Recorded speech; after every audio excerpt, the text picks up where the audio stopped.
ग्वालियर केंद्रीय नागरिक उड्डयन मंत्री ज्योतिरादित्य सिंधिया ने कांग्रेस के वरिष्ठ नेता आचार्य प्रमोद कृष्णन को निष्कासित किए जाने के सवाल पर कहा है कि कांग्रेस पार्टी की विचारधारा भारत को बैंकरप्ट करने की थी। अब वह स्वतः बैंकरप्ट हो चुके हैं। आगे सिंधिया ने कहा कि कांग्रेस की ना कोई सोच बची है और ना ही कोई विचारधारा या नीति।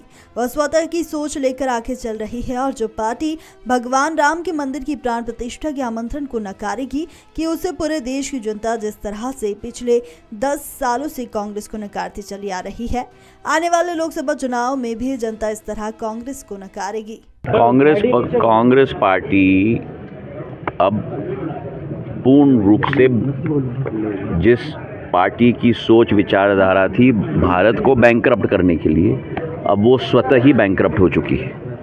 ना कोई सोच है, ना कोई विचारधारा है, ना कोई नीति है, केवल स्वतः की सोच है।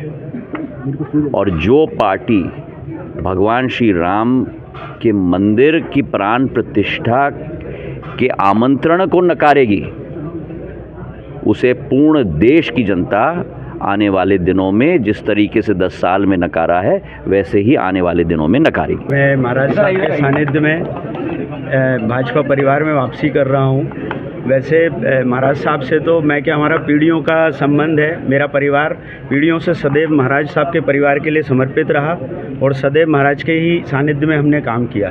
कुछ परिस्थितियाँ आई और आज स्थिति पैदा हुई, आज हमारे प्रधानमंत्री जी ने जो विश्व में हमारे देश का परचम लहराया है, जो उनकी जन कल्याणकारी नीतियाँ आम जन के लिए, गरीब के लिए, किसान के लिए, जो एक देश को समृद्ध बनाने में हैं, उसके लिए हम प्रभावित होकर वापसी की। दूसरा, हमारे महाराज साहब जिस चीज़ के लिए अक्सर रहते हैं, जिस चीज़ के लिए वचन देते हैं, खुद जब तक उस चीज़ को अंजाम नहीं दे देते, जब तक चैन से नहीं बैठते हैं। हमारे महाराज की कार्यशैली को देखते हुए हम चाहते हैं कि हम महाराज के सानिध्य में कार्य करें और पूरे क्षेत्र में हमारे महाराज का प्रतिनिधित्व हो, जिससे कि हमारा क्षेत्र विकास और प्रगति पर अग्रसर रहे।